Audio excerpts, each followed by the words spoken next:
Bien, Madame la ministre, l'attribution à la France de l'organisation de la Coupe du monde de football féminin en 2019, de celle de rugby masculin en 2023 et des Jeux olympiques et paralympiques de Paris 2024 met notre pays au défi. Saurons-nous saisir cette chance pour faire de ces événements des moteurs du développement de la pratique sportive pour tous, pour porter en avant une forte ambition pour une politique publique d'émancipation par le sport, dès l'école et tout au long de la vie? Si nous ne faisons pas cela, nous serons passés à côté de l'essentiel. Et réussir cet objectif suppose, pour les 5 années à venir, car c'est maintenant que cela se joue, de changer d'échelle en matière d'ambition sportive dans notre société, et donc de changer d'échelle en matière budgétaire. On ne fera pas tout cela avec un budget national du sport qui sera bientôt équivalent au seul budget du PSG. Le budget que nous examinons rate la première marche. Ce budget est traditionnellement très faible, beaucoup trop faible, mais cette fois, il a même été présenté en baisse de 7%, incroyable, au lendemain de l'attribution des JO. Même corrigé par le collectif budgétaire et la discussion budgétaire à l'Assemblée nationale, il demeure en recul, et ce n'est évidemment pas justifiable à nos yeux. En première ligne de la baisse annoncée, le Centre national pour le développement du sport, le CNDS. Le recentrage annoncé de ses missions n'explique pas tout. Même en excluant les fonds jusque-là fléchés vers la construction des grandes structures, il manquait près de 50 millions pour être à la hauteur de ses missions de promotion du sport pour tous. L'avenir des missions du CNDS n'est donc pas assuré, tout comme sont fragilisées celles des CREPS, dont le nombre a été réduit par la régionalisation et qui manquent cruellement de moyens de développement.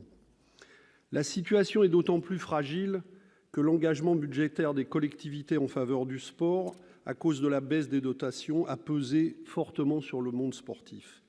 Vous affichez, Madame la ministre, l'objectif d'une forte augmentation du nombre de licenciés, et nous partageons totalement cet objectif. Mais rien n'est prévu en conséquence à nos yeux pour le moment pour faire reculer, par exemple, les difficultés des familles, coût des licences, coût du matériel sportif et difficultés horaires pour les familles précarisées. Rien n'est prévu non plus pour remédier aux inégalités territoriales et aux insuffisances en matière d'équipements sportifs de proximité. Quant au sport scolaire, il reste le grand sinistré de nos politiques publiques en matière de sport. Je soutiens donc la proposition de notre rapporteur Jean-Jacques Lozach que soit mise en chantier une loi de programmation budgétaire et je propose qu'elle vise un rattrapage massif de ces retards. Je propose également que soit mis en place un observatoire visant à établir un état des lieux de nos installations sportives de proximité afin qu'à partir des inégalités et des retards constatés, on puisse établir un plan de marche national pour la construction de ces équipements et la promotion budgétaire adéquate. Je propose enfin que soit entièrement remise sur le métier une véritable ambition en matière de sport scolaire et universitaire. Alors seulement, la perspective des compétitions sportives mondiales que nous allons accueillir peuvent être le levier qui mobilise le pays pour cet effort national. Concernant les crédits jeunesse et vie associative, ils sont phagocytés par le financement du service civique qui représente à lui seul plus de 80% des crédits de la mission. C'est dire que, hors service civique, il n'y a plus de réelle politique publique dans ces domaines. Le service civique est un programme intéressant quand il permet à des jeunes volontaires de s'inscrire dans un parcours de citoyenneté. Il peut mettre le pied à l'étrier de jeunes peu ou pas qualifiés, bien qu'il soit largement utilisé par des jeunes diplômés. Mais dans la réalité, le dispositif sert aussi souvent comme une opportunité pour les structures accueillantes de remplacer un emploi qu'elles ne peuvent pas ou qu'elles ne veulent pas rémunérer.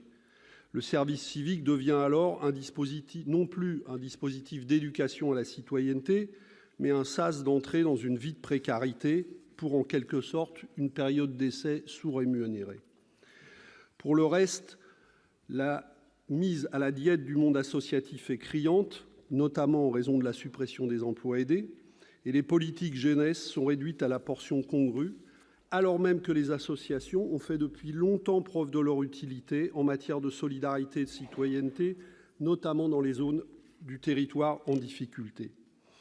Tout cela est pour nous un immense gâchis surtout un immense manque à gagner, car le sport, la jeunesse, l'éducation populaire, un mot qui semble avoir disparu des politiques publiques, appellent de plus grandes ambitions au service de l'émancipation.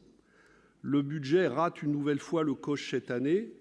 Nous ne le voterons pas, mais nous travaillerons, notamment dans la perspective des Jeux Olympiques, à une nouvelle ambition de la France pour la jeunesse et pour l'accès de tous au plaisir de la pratique sportive, et pour que, dès l'an prochain, nos budgets prennent véritablement un rythme olympique.